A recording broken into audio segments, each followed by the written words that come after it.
Senator John Neely Kennedy, a seasoned Republican from Louisiana, stunned Washington when he filed an $80 million defamation lawsuit against Representative Adam Schiff, a prominent Democrat from California, setting off a political firestorm that swept through Congress and social media.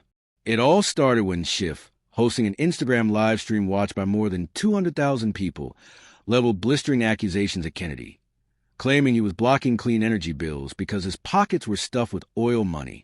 Schiff went so far as to brand him Senator Oil, charging him with outright corruption that he claimed was undermining democracy. Kennedy, watching from his Baton Rouge office with his tablet glowing in his hands, understood immediately this was more than political banter. It was a direct assault on his integrity. Calm on the surface, he quickly put a seasoned legal team to work, and by morning the political world was rocked by news of the massive lawsuit. The detailed 60-page complaint accused Schiff of spreading malicious falsehoods with reckless disregard for the truth, pointing to a leaked email from Schiff's own team that chillingly read find any information accurate or not to show he's in the pocket of oil companies. That line became the backbone of Kennedy's case, suggesting Schiff had acted with actual malice, the very standard needed to prove defamation against a public figure. As the scandal ballooned, cable news anchors, online commentators, and everyday citizens grabbed their popcorn. Conservative networks thundered about Schiff slander, while liberal outlets claimed Kennedy was trying to silence political speech. Social media fractured into warring camps, with hashtags like Stand With Adam and Schiff exposed lighting up Instagram and Twitter feeds. Schiff, caught off guard, dismissed the lawsuit in a press conference as a partisan stunt meant to intimidate him for challenging big money in politics, vowing he would not back down. Yet behind closed doors, his staff was scrambling. The leaked email shattered internal trust. Aides confessed they had warned Schiff not to make personal attacks without solid proof, but he was convinced his massive online following would cushion any fallout. Now, with the email all over the news, that gamble looked increasingly reckless. Kennedy, meanwhile, seized the narrative. Speaking to a crowd in Shreveport with rolled-up sleeves and a calm voice, he said he wasn't angry, just determined to stand up for truth when someone tried to destroy his name without evidence. Clips of that speech surged across the internet, praised by those who saw him as defending honesty against smear campaigns. As both camps dug in, media panels dissected the legal term actual malice and the hurdles of proving defamation when public figures were involved. Progressive commentators argued Schiff's claims were protected political speech, while conservatives hailed Kennedy for demanding accountability. Schiff tried to reset the narrative with another live stream from California, declaring the lawsuit was about silencing his fight against corporate influence and insisting he wouldn't apologize for calling out dirty money in politics. But his once rock-solid online support was splintering, with memes of Kennedy as an oil puppet battling side by side with screenshots of the damning email captioned Schiff caught red-handed. Kennedy continued his steady march, bolstered by fresh court filings that included text messages between Schiff's aides brainstorming ways to dig up dirt on Kennedy's environmental record. Though not as explosive as the original email, they reinforced the idea of a calculated smear. News segments, op-eds, and viral TikToks all amplified the feud, with a particularly popular clip contrasting Schiff's fiery live stream against Kennedy's calm Louisiana speech under a caption asking who's telling the truth.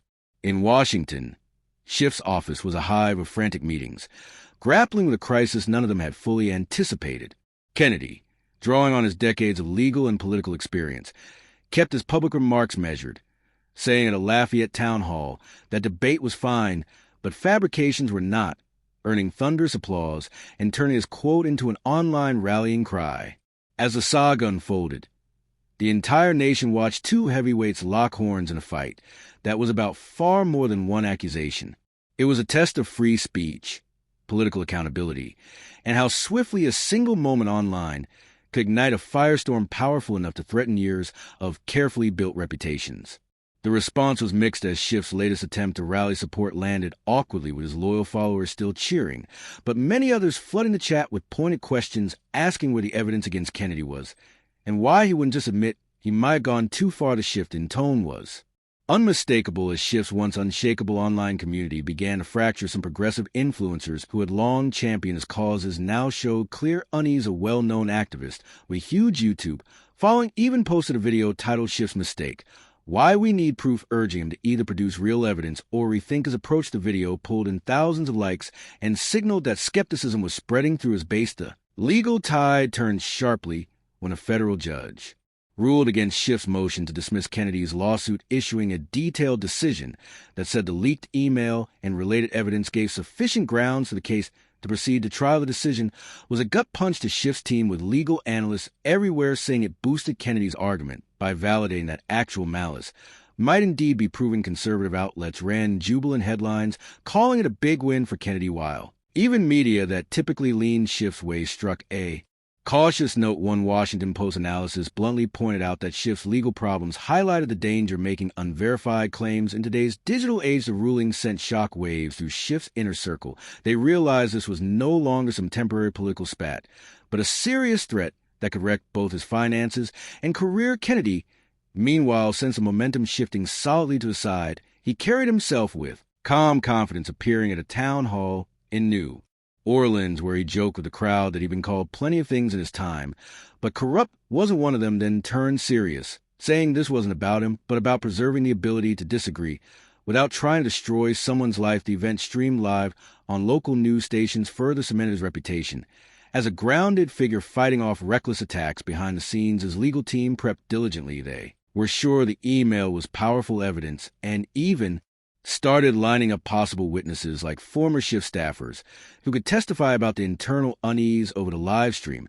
As all this played out, Schiff found himself under strain from every angle. His legal fees were skyrocketing now, closing in on $500,000, forcing him to redirect campaign donations to cover costs. His office was constantly besieged by reporters hungry for comments. As his one supporter of social media following began questioning not just his strategy, but his integrity, Kennedy, on the other hand, was riding high. His steady hand and sharp legal strategy won admiration from conservatives and even some independents. The lawsuit drew a bright line, showing the real consequences of slinging accusations without proof, and revealed a widening divide in the very idea of what responsible political speech should look like. The stakes couldn't have been clearer, with Schiff's Capitol Hill office transformed into a bunker of nervous staff scrambling to contain the fallout, and Kennedy leveraging every moment to burnish his own image. The federal judge's refusal to toss out the lawsuit put the matter on a clear path toward a bruising trial. Schiff's leaked email, with its haunting line "accurate or not," became the centerpiece of nightly news discussion. CNN analysts bluntly said Schiff was in deep trouble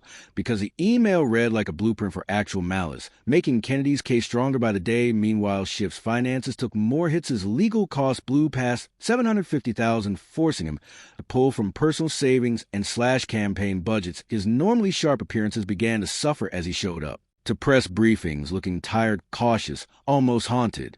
Inside his camp, once unified, staffers broke into factions and blamed him for ignoring warnings about verifying claims before going public. One communications aide anonymously told a reporter, "We begged him to have proof. He was sure his followers would shield him, but we all see how that turned out." Another leak to Politico showed how badly internal doubts were festering, with headlines screaming Schiff ignored staff warnings, which only deepened the impression that he'd let pride cloud his judgment. Online, the damage was equally clear. Schiff's Instagram and Twitter posts, once greeted with heart emojis and applause, now drew critical comments demanding where's the evidence against Kennedy, or why keep pushing this as online fortress, was crumbling as big progressive influencers posted threads and videos saying that even though they supported the cause, his tactics had hurt the broader fight. Of viral TikTok mocking his original live stream racked up over 10 million views, with the caption, "When you accuse without proof." The comments were savage. Users posted that Schiff needed to apologize and that he was embarrassing the very movement he claimed to champion. As Kennedy capitalized, his team dropped more evidence, including a deposition from a former Schiff staffer confirming there had been concern over the live stream's content, further undercutting Schiff's insistence that everything had been above board at rallies in Louisiana. Kennedy kept it simple, telling voters he'd served them for years and wouldn't let lies tear that down. Crowds roared approval, with local stations broadcasting his speeches far and wide. Kennedy's approval rating soared. He was invited to national conservative gatherings, hailed as a truth defender, while Schiff Circle kept shrinking. Social media that had once catapulted him into progressive stardom now hosted countless memes painting him as reckless or dishonest. A popular TikTok showed Schiff's live stream spliced with cartoon anvils dropping over his Head with a line when you tweet before you think Schiff tried once more to rally his people holding a live stream from a modest community hall flanked by loyal supporters. But instead of the old enthusiasm, the chat filled with pointed questions asking why he wouldn't settle. And where was the evidence to contrast Kennedy's carefully managed public appearances was stark as the lawsuit moved steadily toward trial. Schiff faced a sobering new reality. His allies were distant as funds drained. His family dragged into headlines, and his once golden reputation tarnished by a scandal he never imagined would spiral so far out of control. Meanwhile, Kennedy stood taller than ever, turning what started as a personal defense into a powerful statement about truth and accountability. The whole saga laid bare how quickly the power of words could rebound in a hyper-connected world, turning political risk into personal catastrophe for Schiff and vaulting Kennedy into a place of renewed prominence.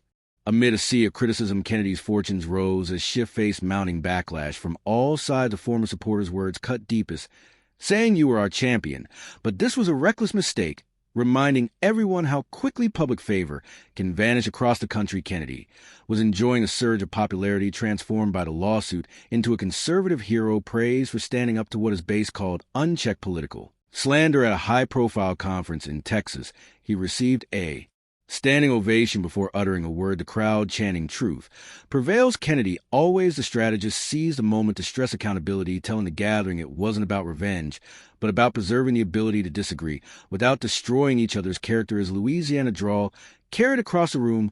The speech, broadcast live on conservative networks, went viral. Clips shared endlessly across social platforms. Kennedy's approval ratings soared, and he was flooded with invitations to speak everywhere from small community forums to major political stages. While he worked the crowds, his legal team pressed their advantage, filing motions to force Schiff's side to turn over more documents, hinting at internal messages that could tighten their case. The real turning point came when Schiff made the painful choice to step down from his leadership role on a key congressional committee. His Instagram post framed it as focusing on constituent priorities while addressing these legal battles, but analysts knew it was a retreat. Headlines blared, Schiff star dims as lawsuit takes toll. One outlet bluntly declaring at the end of an era for a once rising Democratic leader. His resignation rippled through progressive circles, sparking hard conversations about the dangers of aggressive social media tactics. One activist told a magazine, Schiff inspired us, but his ordeal proves the risks of speaking without proof. We need to be smarter. The lawsuit's impact stretched beyond Schiff dimming his influence and forcing a broader rethink on how political fights are waged online. Kennedy, by contrast, emerged stronger than ever. His careful patience had paid off, winning admiration as a principled fighter whose case was bigger than personal grievance. At a Louisiana refinery event, workers cheered him as a defender of their livelihoods, chanting his name as he spoke about honest discourse. Conservative outlets lionized him with commentators saying Kennedy proved you could win by staying calm and relying on fact. His national profile soared, sparking chatter about bigger ambitions. But Kennedy stayed fixed on the lawsuit, preparing for trial, certain that the leaked email would secure a decisive when the fallout was undeniable. Politicians everywhere began rethinking their online habits, wary of the legal danger. Schiff saga exposed. A D.C. consulting firm reported a spike in requests for pre-post reviews, with analysts saying nobody wants to be the next Schiff. Younger lawmakers we're especially careful now, hiring lawyers to vet every tweet and post, putting caution ahead of spontaneity. Commentators worried this might encourage more lawsuits to shut